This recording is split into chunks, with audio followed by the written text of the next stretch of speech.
Ever had one of those days where everything that you're trying to do just isn't working out for you? That has been me so far today. The kids missed their bus, so I had to get up early, take them to school. When I got back home, my dogs had messed in the house, so I had to clean all that up. And then I took a shower, got down here to get everything set up. If you can tell by me, my office studio space is a complete disaster right now. I had a guy come in yesterday, and was it yesterday? Yesterday was Tuesday, so Monday. He came in Monday and put in a radon mitigation system into my basement here because I needed it. And so because of that, my entire storage space of the basement had to be shifted and moved around. So half of my storage stuff, and that includes yarn and samples and lights and everything you can imagine, is piled in here into the office studio space. There's also stuff all piled in like little islands in the basement area because he had to go around with caulking. Anyways, all of that is to say, I am here. I am in the office space of my studio because I can't get to the studio space. It is hidden over there. I can't get over there. So we are going to make this work today for the My First Knit Along week 5 question and answer. I won't be able to look down at my hands, but hopefully if there's any particular questions that you have that I have to show you, I'll be able to do it right here in front of the laptop. Yeah, and so anyways, all of that is to say my laptop didn't want to work this morning. I've been fighting it all morning. Those of you in the Knit Along group have seen my post in there of, I swear I'm trying to get this work. I'm trying to do this to work right now. But I'm here. We're here. Yay! And you guys are all joining in, which is lovely. You're all just such happy faces. I love your excitement and the fact that you guys are all here. So good morning. It is Wednesday, it is May 1st. Oh my gosh, it's May 1st. Can you believe it's May 1st? Oh my gosh. I'm like blown away. I thought it was the last day of April. So it is May 1st. It is now 10:30 in the morning, just about here in Colorado. So the morning is moving right along. But you know, I'm here and I'm good. Chris Lopez says, yes, boy, computers are really messing with you lately. Is that the truth or what? I still haven't had a chance to order a brand new desktop. So I'm working on my laptop, which is only a year and a half old. So it's not like anything should be wrong with it. And I don't know what was going on this morning. The keyboard didn't want to let me type in to log in to the laptop. So it was very weird. I don't know what was going on. But it's all there now. I'm good and it will be okay. I'm sure there's something going on. So yeah, D. Thompson says, Mayday, Mayday. Yes. Anybody else think of the meme with Justin Timberlake? It's gonna be May. That's my extent of In Sync. Right there. So many of you here. Hello, all of you from around the world. It's so nice. It's lovely to have you here. Yes, it's May 1st. May 1st. I can't believe it. BL Albert says 28 days until she leaves for Stitches United. Those of you who don't know, that is a knitting and crochet expo that is going to be in Atlanta, Georgia at the end of May. There are 4 different, no, I think there's 5 now around the country that Stitches holds. And pardon me while I wipe my nose, there's allergies going on here because it's spring. So anyways, at the end of May in Atlanta, Georgia, there will be this Stitches Expo called Stitches United. So if you would like to go there, come by and say hello. I'll be there teaching. I'm also going to host the pajama party with Lindsay, my best friend from Erin Lane Bag. So that will be a good time. And yeah, I would love to see you guys all there. Let's see. So many of you over here. And I'm going to ask you to ask your questions. Do you have any questions regarding the knit along at this point? I know that there were a couple questions in the group, so I can jump in and start off by addressing those and kind of get your guys' juices flowing and have you answer or ask some questions here. I'm not joined with my mom today, so it's just me, and I wanted to see if Caitlin could join me, but she didn't have anybody to watch the kids, so we are in this just you and I today in my crazy office here, where it's a good thing I'm not claustrophobic because it would be really bad right now. All right, so I'm going to start off with a question about the sleeve length. Somebody asked me, one question was, why is it that some of the different sizes that are larger have shorter sleeve lengths than some of the smaller sizes?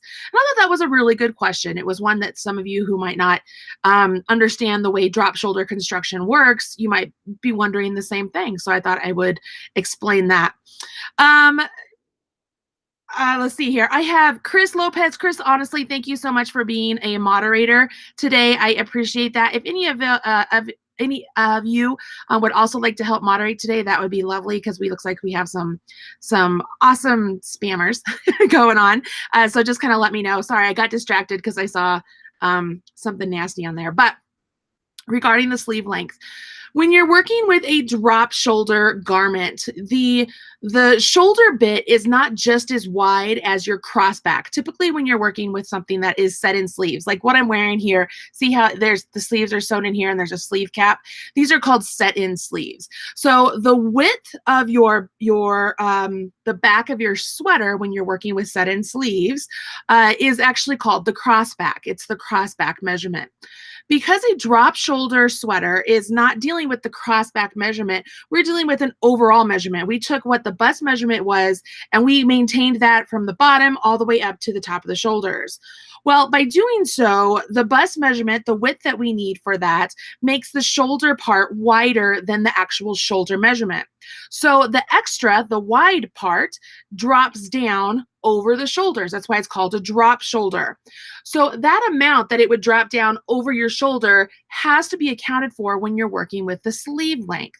So sometimes the smaller sizes will have a smaller amount going past the shoulders than the larger sizes, which might have a larger amount. So even though the sleeve itself is being knit a shorter amount for the larger sizes, it's because their overall size of their garment is making the sweater drop down further, so they don't need that much extra sleeve. Does that make sense? I'm going to have you guys answer me over here in the chat area. And so that makes it a little bit difficult when you're trying to figure out, okay, are these sleeves going to be long enough? You have to hope that the pattern you're following has been tech edited and the person designing it understands measurements, body measurements, and sweater measurements. And I will have you know that my pattern has been tech edited by 2 tech editors.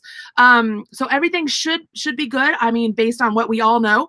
And so what I have out there in this pattern, it is the standard body measurement. So we took the standard measurements for, okay, if it's this wide, this is how much, the arm length should be. So we need to subtract what the crossback is, what the hangover is, and then what's left for the sleeve.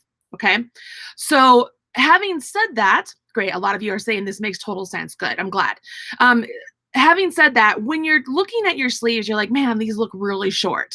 Yeah, they're going to look really short, especially if your drop shoulder portion is on one of the larger sizes and it drops even more. Because remember, I mean, us larger ladies, we already have a bigger size that we're dealing with up here. So it's just a lot more extra fabric, which is actually one of the reasons why when I'm working with, when I do a class for like plus size crochet or plus size knitting, I often talk about the benefits of doing a set-in sleeve versus a drop shoulder. It's actually more slimming and more flattering, but we are starting off with the first sweater here. That's why I didn't want to do set-in sleeves or anything. I wanted to keep it really simple so that way we got past this first hurdle, right?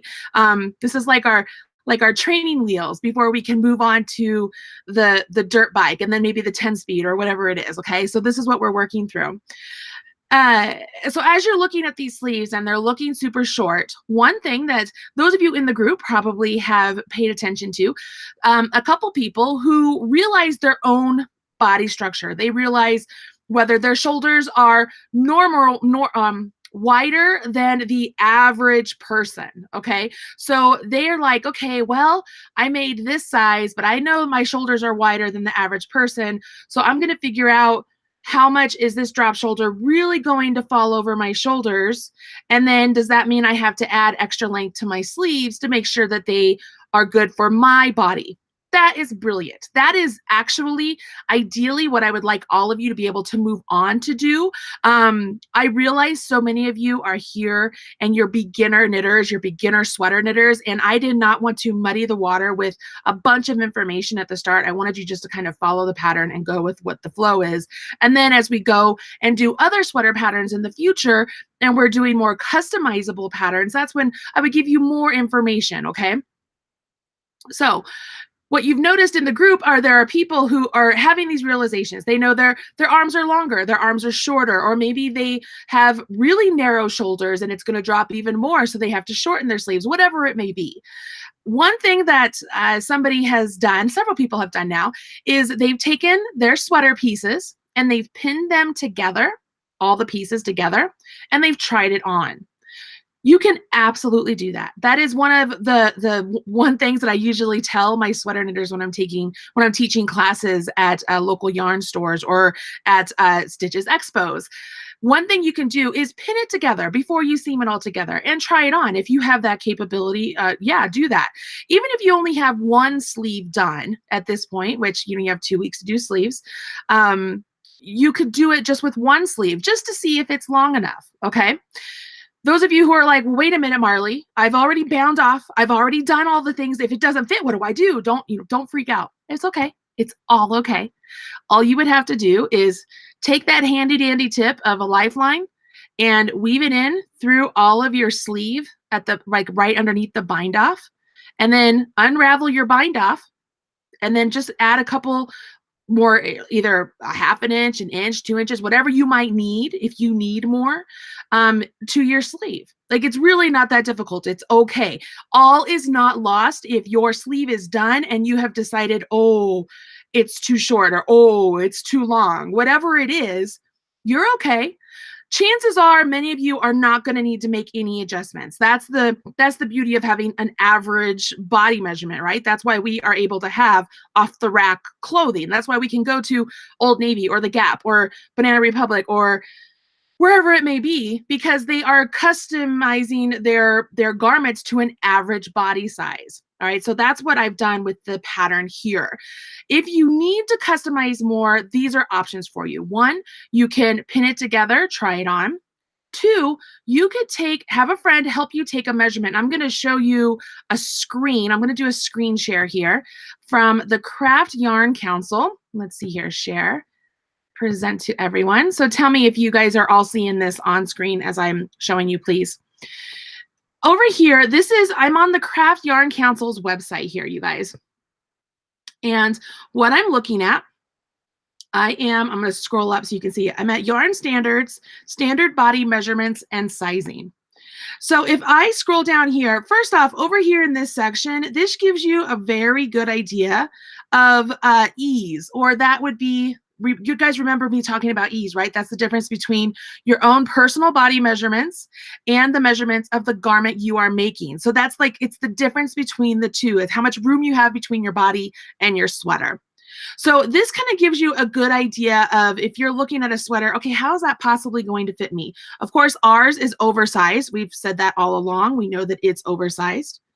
You can come down here, and these are areas where there are general measurements. Okay, so these are all general measurements. I want you to pay attention to this number 2 measurement here. Can you see that number 2 measurement? It's from the middle of your neck, across your shoulders, and then down your arm.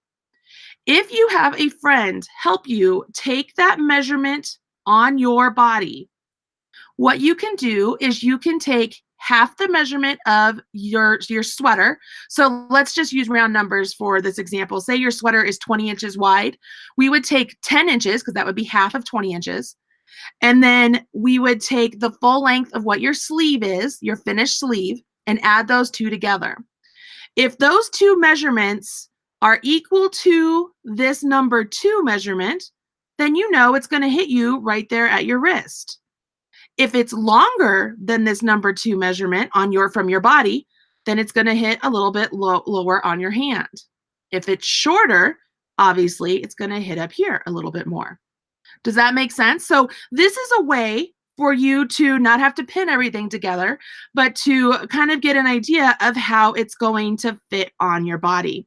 Just for explanation purposes, see this number 4 measurement? That's the crossback I was talking about when you're doing a set-in sleeve measurement. That's the crossback. It's not necessarily shoulders. It's a little bit shorter than the shoulders, but that's the crossback measurement that we all have to work into when we're designing shoulders and such. All right, so I'm going to come back to myself here. Hopefully. And there you go. So I'm going to pop over here. I haven't been reading the chat because it's hard for me to read and talk at the same time. So I'm going to come over here and read at the chat and see to make sure that I am making sense here.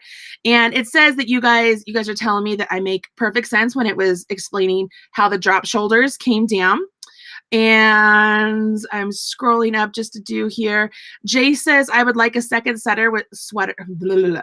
I would like a second sweater with set-in sleeves too. Jace, is it Jace or JC? I'm not sure. JC Grace or Gray? JC Gray? I'm not sure. I absolutely agree. I think set-in shoulder patterns are beautiful, and they actually look the best on most body types because you can really customize the fit of the crossback. And the more you have a garment that fits your upper body, the more slender and flattering the garment fits. So that's something that we can talk about for sure. Let's see here. Question, how can I make the sleeves longer? I've lost a lot of weight, but my upper arms were large. How do I make the sleeves bigger?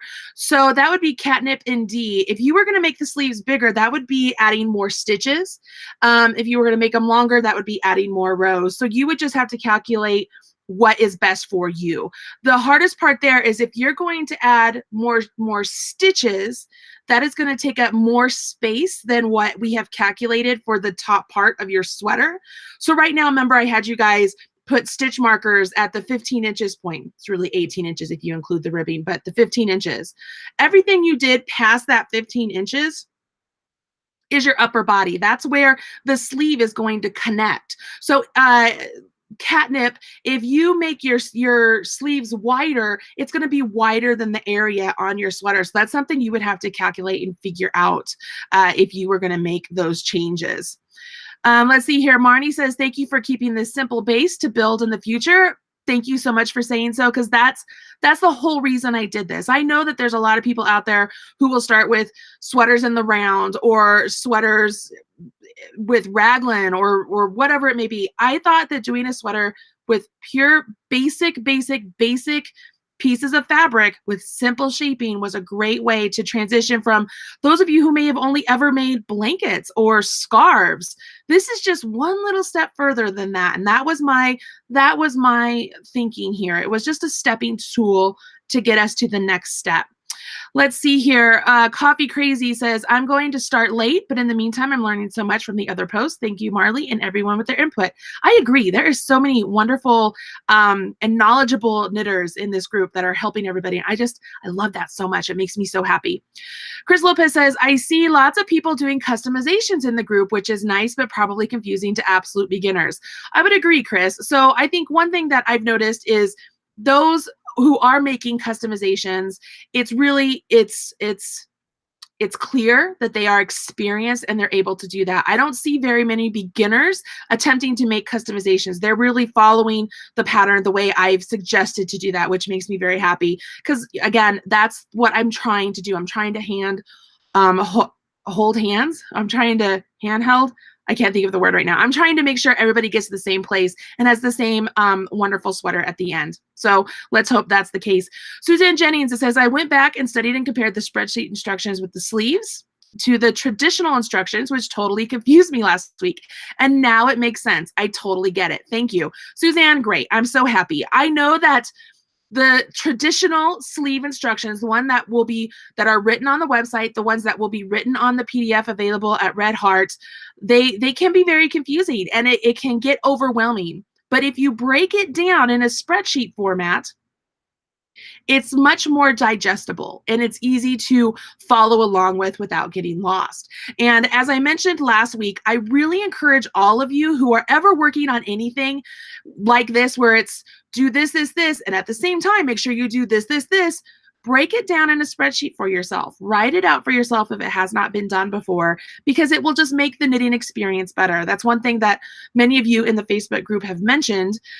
Having the spreadsheet made knitting the sleeves actually really fun and easy, because you were able just to tick everything off and you didn't have to worry and overthink things. And that makes me so happy, because knitting should not be stressful. This should be something that we're having fun and enjoying. So that makes me happy. Brenda says she's ready to do my first cardigan. I agree. I love cardigans. I'm not really a pullover girl. It's very rare I wear a pullover, but I love cardigans. Okay, so then here's where all of you are telling me that you can see my split screen, or my sharing my screen. And let's see here. The Stitch One ID says, what's the difference between working in the round needles and straight needles? So the reason we used circular needles here in this sweater is to accommodate the number of stitches you are using. If you had smaller straight needles and you were trying to cram all of your stitches on those straight needles, your gauge and tension throughout one row would actually change. It's not really good to cram a bunch of stitches on one needle. It just doesn't come out very nice. And so it's much more palatable and easier to use circular needles to be able to let those stitches flow off your needles and be a lot more consistent. That's something that's really been transitioning over the last several years. I don't know many people who still use straight needles. Most of the ones that use straights, they knit Scottish style, or I can't think of another one right now, but it's really common. Circular needles are not just for working in the round. They're a way for you to be able to have a lot of stitches on your needle without having to have them all crammed on there. Let's see here. Emily says, I knit way slow and knitting this sweater within the group. Can you send me a link?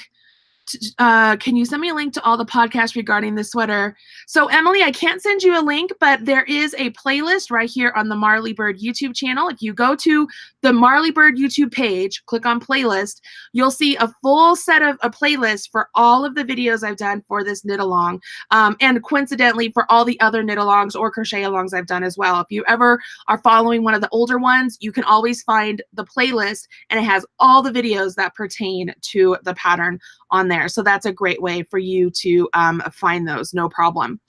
They're also always linked in the pattern pages also. All right. Sorry, guys. My nose is dripping. All the flowers outside that are blooming are just killing my nose.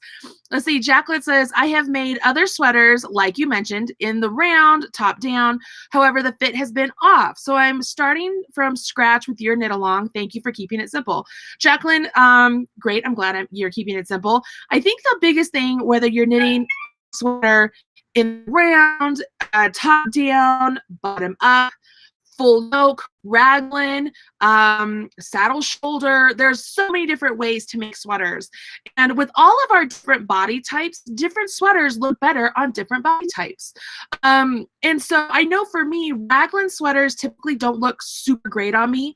And when I have sweaters that are like a round yoke, I already have big shoulders, so I look like I'm wearing football pads.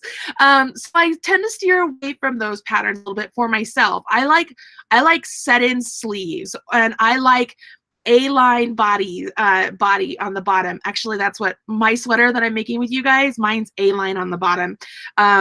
Don't worry, I'll be publishing that pattern on its own. So those of you who are interested, it will be coming out, because, you know, why waste my time making a sweater I've already designed? Let's design another one that's similar, but I can get a whole nother pattern, because, you know, I'm trying to work, people. I'm trying to work.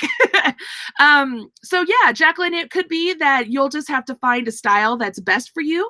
And then as you knit more and more and more, you will learn the alterations that you need to make to various patterns to make them really customizable. Diane Clark says, I love the spreadsheet for the sleeves. I would adapt it for future patterns. Thank you. That makes me so happy. Chris Lopez says, after all these years, I still expand out instructions. It's easier to understand. Chris, me too. Literally, I do it all the time. It's the only way I can be sure to keep track, because with so many different things that are on our mind throughout the day, as simple as it would be just to say, oh, okay, I have to work 6 rows and then I do another increase. Sometimes you just forget and you work 8 rows, then you're like, oh, and you have to rip out 2 rows, and then it's just wasted time. So I would much rather just have little tick marks or something spread out to make a difference for me. Let's see here. It helps to take the weight off of your wrist. Oh, using circulars also helps to take the weight off of your wrist as you're knitting. Absolutely, that's true. Somebody said I should eat local honey. I do that. Let's see here. A-line, yes. Kim Demings. I love A-line. A-line's my jam. Let's see here. Luz Gonzalez says, I just completed your sock knit along and I loved it. Have always wanted to make a sweater, and with your help, I know I can. Oh, thank you so much. That sock knit along was fantastic. It was just a basic sock, and it's just a lot of fun. Even with that one, you guys remember, I knitted a different sock as I was teaching it, so that way I could release another pattern. Remember the striped one, the Hygge stripes? So I did the same thing. I'm guessing, because I haven't seen anything here regarding the arm instructions when I did the screen share, you don't have any questions regarding that, which makes me happy. So that must make sense to you. Just make sure you're not doing that on your own. Have somebody help you with that. You don't have to take off your clothes. Like, I mean, you can if you want to. If you want to make it a party, go for it. But just, you know, as long as something's not super bulky, you should be pretty okay with doing all of that. All right, are there any other questions? Suzanne says, can we still access the basic sock knit along? Absolutely. Suzanne, all of my stuff is still free right here on the Marley Bird YouTube channel. Take a day, take a weekend, take a week. Just peruse all the different videos. It helps me here on YouTube. The more people that view the videos, smash the like button and leave comments, that actually helps me increase my reach on YouTube to be able to get more and more subscribers, which is in turn how I can make money and keep presenting this free material. So if you guys are ever wondering how you can support me, support Marley Bird's brand, support the Marley Bird YouTube channel, it's simply as easy as making sure you always smash the like button, if you leave a comment on videos, and if you watch a whole video through. That helps me immensely. And then of course, sharing the information or sharing my channel with others, let people know about me. That is always a huge help, huge help. Let's see here. Do you recommend inset sleeves for a first sweater? Jean Joseph is asking me that. It's not necessarily that I don't recommend it. It's that in the past, I have done inset sleeves or set-in sleeves for a first sweater when I was in a class with people and I was more hands-on. I thought it was a little bit easier than trying to do it virtually like this and teach people over a video. It can be done. It's not that it's difficult. I just thought that this was a much easier way to reach the masses and really start at the bare minimum of making a sweater. Like there's no neck shaping.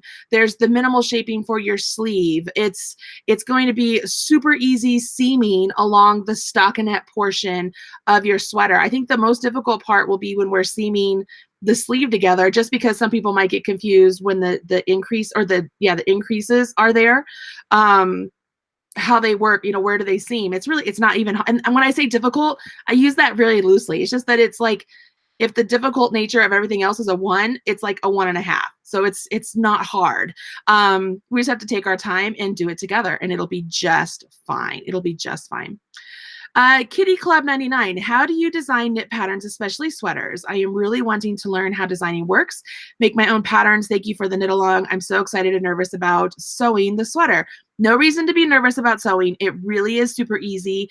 If you want to check out some of my mattress stitch videos, you can do that to give it practice beforehand, but I'm going to do that in the video next week. And Kitty Cub, the best thing to do is, let's see, I have classes on Craftsy, which is now Blueprint. You could check out, one's called Curvy Knits, one's called Curvy Crochet. It's dedicated to help larger ladies to alter patterns to fit them, but at the same time, it could very easily be a design course.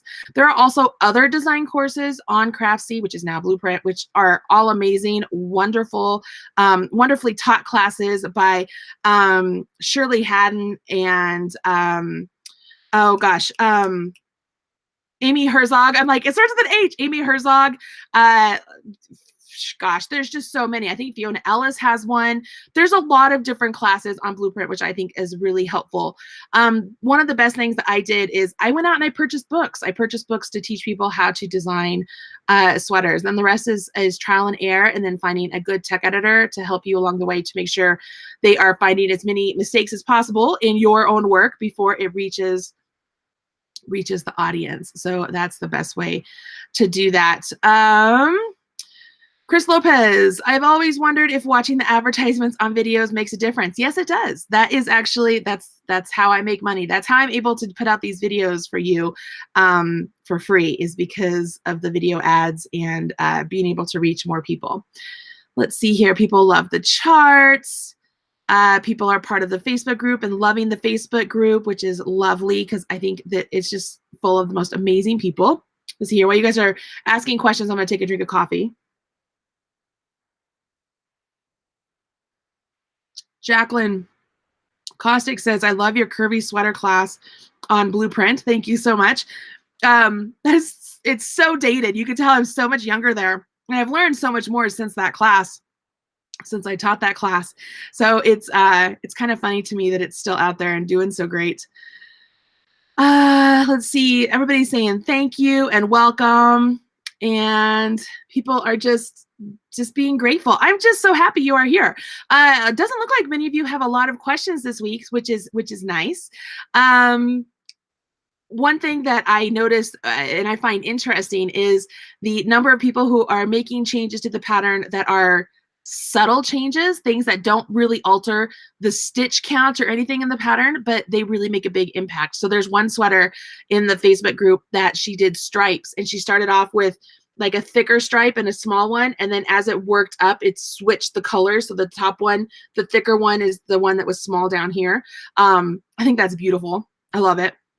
Somebody else did different stripes around the chest. Somebody else did like 3 different tiers of stripes. It's just, I love stripes. Stripes are so fun. And there's such an easy way to change up a pattern. So I love that.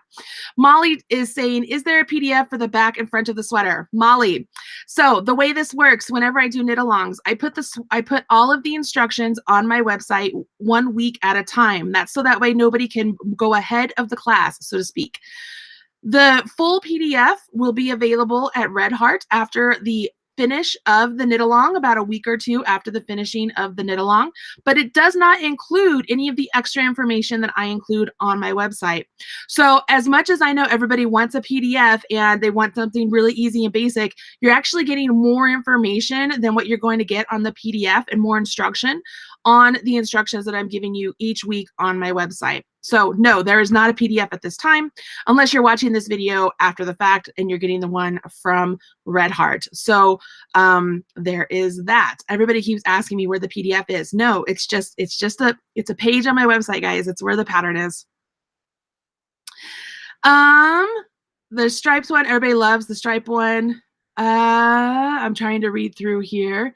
Oh, Becky says she loves watching me. Thank you. That means, seriously, guys, that means so much to me because I put a lot of work into all of the videos and all of the things I do here on the YouTube channel or on the Marley Bird website, just trying to advance the craft and make it bigger and better. Somebody, let's see, Yu Chung Torok says, question, when I fix a drop stitch or ladder, it ends up very loose. How do I fix this? Also, how do you do a lifeline in a mixed purl knit row? All right, so let's answer the first one. If you're dropping a stitch and you're picking it back up and it's too loose, it just means that you're pulling the stitch so much more, so it's tightening the stitches on either side of it. So hopefully if you can just make sure as you're picking them up, try not to pull as snug, because remember, each ladder or ring you pick up, it's pulling on the stitches beside that drop stitch. So you want to try and keep it as consistent as the tension or the gauge that's on the pattern itself. Typically, after you wash and block a swatch, all the stitches kind of even out and they work out fine. So typically that's good. As far as how do you add a lifetime to a mixed texture like a knit purl row, remember stitches still all only have two legs. Whether it's a purl or it's a knit, it still has two legs. So as you're working down the row, whether you're looking at the V like this and you're picking up the right leg, let's see if you, to me, this is the right leg, so I'm wondering if this is the right leg on the camera.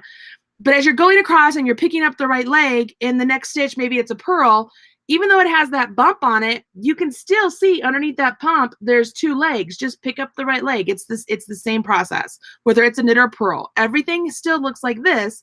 It's just on the knits, it stays like this. On the purls, the top part here is kind of coming over, and that's what gives you that purl bump. So everything is just two legs, and you're just picking up the right leg along the row. So there's no difference there. It's the same thing. Let's see here. Other than a needle, will we need anything else for next Wednesday? Marnie is asking that. So next Wednesday, one thing that you could do if you wanted to wash and block your items right now, this would be a good time to do that prior to next Wednesday, just so that you're giving your garment kind of like that. Whew, that subtle relaxation sort of spa treatment as it's been worked and handled and blah, blah, blah. So you could do that, and that usually will make the seaming process easier as well. Other than that, you're going to need your yarn that we're going to seam up with and your tapestry needle. I'm also going to suggest if you have any sort of clips or anything to help hold things in place, we're going to use those also. But so that should be all you need next week. That's all I'm thinking of. That's all I can think of right now. So that should be all you need. Susie Allen, to increase the length of the sleeve, do you do it all after the increases are done?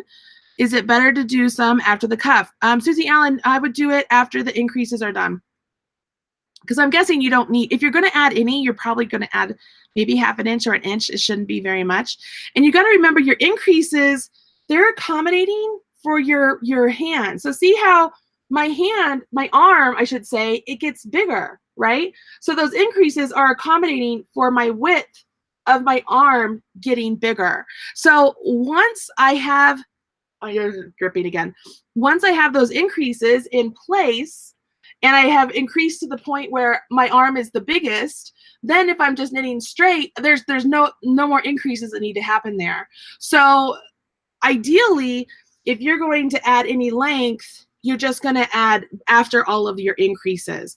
Now, that's for this pattern. Other patterns that you might have different things that need to happen, but for this pattern, I would just add the extra inch or inch and a half or whatever you feel like you need after your increases.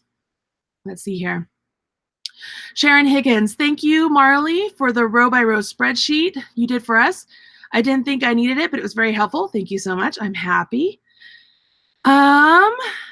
Kim Demings, you are awesome. If I have a question, I know I can look through your videos and find it. Hubby always says, go check with Marley. Oh, that makes me so happy. Thank you for saying that so much. Robin Platt says, I'm a slow knitter, but I'm enjoying the journey. That's okay. That's the most important thing, is that you're enjoying the process. I'm not a slow knitter, but I've been knitting like 4 other things as I'm knitting this sweater. So I'm still not done with the front of my sweater. I haven't even started my sleeves because I've had to work on other stuff to do videos for. So I'm falling behind, which stinks, but I got to do what I got to do. Let's see here. Suzanne Jennings, what kind of clips? So like just the removable stitch markers, or I know that there are little clips like sweater clips, or pins if you wanted to use like straight pins. And they aren't even like, you don't have to have them. They just make things easier. So I will show that in the video for sure. Is there a video for how to block a garment? I have videos for how to block things. It's very similar to how we did in the week 1 video of blocking your swatch. You would pin your garment out to the schematic measurement that is on the pattern, and you all have it. Pin your sweater out to the sweater or the measurement from your schematic, and just let it dry. And that's it. That's really all it is. It's just laying something out to dry at a certain measurement. I need more days between now and next week. Diane, preach. Let's see here. What do I need to block my pieces? It's just like in the first video, guys. You can use a bed. You can use the cardboard cutting board, like what I use. It's just like that. It's just flattening it out. Think about this, guys. Your yarn has been processed at the mill. It's been handled by the packagers who put it into the packaging. It's been handled by the person who opened the box at the store and put it out and put it on the shelf. And then how many people have touched it when it was on the shelf? And we all know we grab yarn and we rub it on our face. Is it going to be itchy? How does it feel? So who knows how many people have touched your yarn before you've even gotten a chance to work with it. Then you've cast on with it. You've been knitting with it, traveling around with it, having it wherever it needs to be. That yarn has been through the ringer. So it's a great time to just take a chance, put it, I wouldn't even like wash it in a washing machine. Even if it's acrylic, why run the risk? I would just fill up your sink. This is so easy, guys. Fill up your sink with some lukewarm water, not hot, not cold, just lukewarm water. Put in a little bit of soap. You can use detergent. You can use, I like to use Eucalyptus wool wash because it smells really good. You could use Woolite if you wanted, just a little bit of soap, something, even shampoo. I have people who have used shampoo, just a little bit of soap in there. Let your garment, put it in there, let the pieces, put them in there. Don't tuck in your ends. Like you can tuck in your ends, but I was gonna, some of you left your ends really nice and long so that you can use them for seaming. You can do that as well. I'm not telling you to tuck in your ends. I'm not telling you not to tuck in your ends. It's totally up to you. So you put it in the water, you know, what I would do is, just like when I did in the first video, I would just kind of go like this a little bit. Don't agitate it too much. Just make sure all the water and soap gets through there and just let it sit. Let it sit for like 20, 30 minutes. Just let it sit there. And then let the water drain all the way out and then squish your sweater, all the pieces, squish it, trying to get as much water out as possible. Pick it up out of the sink, making sure nothing's like falling out or anything. Just kind of pick it up like it's a baby. Put it on a towel and roll it up like a burrito and squeeze to get more water out. And then unroll it. And at that point, just pin out your fabric to the measurement on the schematic. It's that easy. Can you put it in the washing machine? Yeah, but dude, you just spent 5 weeks knitting something. Don't put it in your washing machine. Just put it in your sink and wash it that way so that you are sure that nothing's going to come unraveled, because how heartbreaking would that be? Just put it in your sink, let it wash in there, and then it's going to smell good. And when you seam it up, you'll be ready to wear it knowing that it's nice and clean. And it just is better that way. Does that all make sense? Hopefully I didn't scare you guys. I mean, it's so easy. There's more technicality to washing your hair than washing a sweater like that, right? You have to make sure that soap doesn't get in your eyes when you're washing your hair, and you got to make sure it all, like, you just, come on. You can do this. I promise you can do this. What would Marley do? Well, that's funny. Somebody said hashtag what would Marley do? Let's see here. I'm going to come by here. I'm hoping everybody's not saying anything. So now I'm like, okay. So Kim is asking, should I rinse the soap? Yeah. If you're using a soap that's not a non-rinse, then yeah, you let the sink drain and you could run water on it to rinse out the soap. Absolutely. You could do that. I'm so used to Eucalyptus that it's a no rinse that I tend to not rinse. But yeah, you can absolutely rinse it out. Just make sure when you're lifting it up out of the sink, you have as much water out of it as possible before you lift it up out of the sink. And don't let a piece like hang off or fall off of your hands, because then just the weight of the water will stretch that out a little bit. Not that it's irreversible. It's just, just keep things together. It just makes it better. It's super easy. And those of you who made socks, that's how you can wash your socks too. When you're going to get in the shower, fill up your sink, put some soap in there, throw the socks in the sink. By the time you get out of the shower, drain your sink, and then, squeeze your socks and then just pin them out or hang them up or whatever you're going to do. And your socks are washed. That's all you need to do for your hand knit socks. It's super easy. It's funny to me how many people freak out when it's like, I have to wash my stuff. It's so simple. It's so simple. It's crazy. It's simple. Spell the wool wash. You know what? Let me pull it up. Give me a second and I will give you a link to the wool wash I use. Let me see if it's on Amazon. I'll give you an Amazon affiliate link, because then I get a little bit of a kickback and it doesn't cost you anything. So give me just a second. And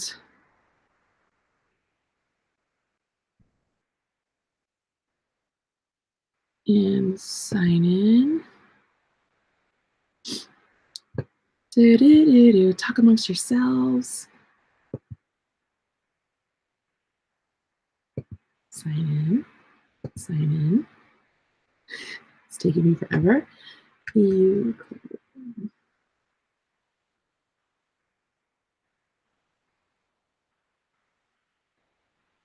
And here we go. I want to make sure I give you the one that's like my favorite scent. It's the one that's by Kristen Omdahl. It's called Rapture. Oh my gosh, it smells so good. I love it so very much. It's so good. Smells so good. All right, text.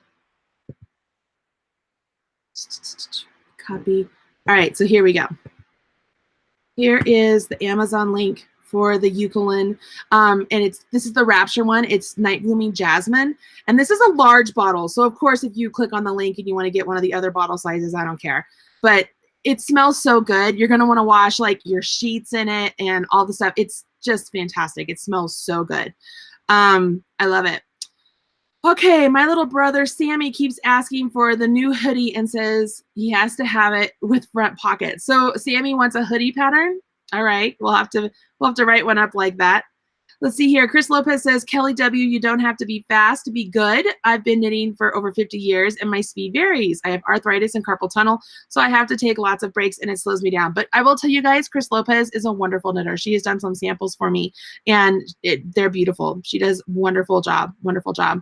All right, so I feel like I have answered most of the questions today for you guys. You didn't really have too much. I feel like I've just kind of talked a little bit more than normal, but hopefully this was helpful and you guys are all ready to gear up and get ready for your sweater next week. I realize that, let me get this right like this. I realize that you probably didn't need 2 weeks to knit your sweater sleeves. Many of you are already done with your sleeves, but at the same time, I figured giving you 2 weeks for the sweater sleeves gave those of us who are behind a little bit more time to make sure that we are all caught up before next week and the seaming process. So there's a method to my madness, and the knit along comes to an end next week. Those of you who are curious about winners of each week's giveaways, just remember we post the winners on the thread in the Facebook group. So in the Facebook group, there's a thread for each week. There's a thread for week 2, 3, 4, 5 now, and then it'll be for 6.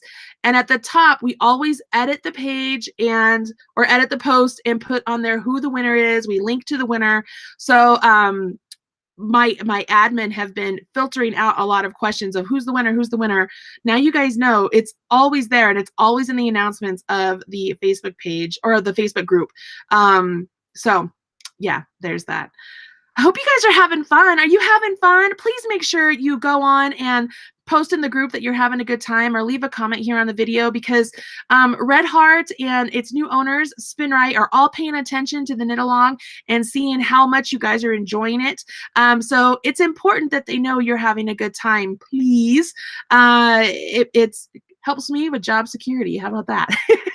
So yeah, there you have it, guys. All right, that's it for me today. Thank you for bearing with me with the delay to get this video out. Those of you who are watching it later, you'll have no record. It'll be like whatever, you know, it didn't matter to you. But those of you who are waiting for me, thank you for sticking around and letting me explain some wonderful things. I can't wait until next week to see all of your beautiful sweaters. And yeah, it's going to be super exciting. Thanks, everybody. I'm Marley Bird, and this is the Marley Bird YouTube channel. And this is the My First Sweater with Marley Bird. How many times can I say Marley Bird? We should do a drinking game. Bye.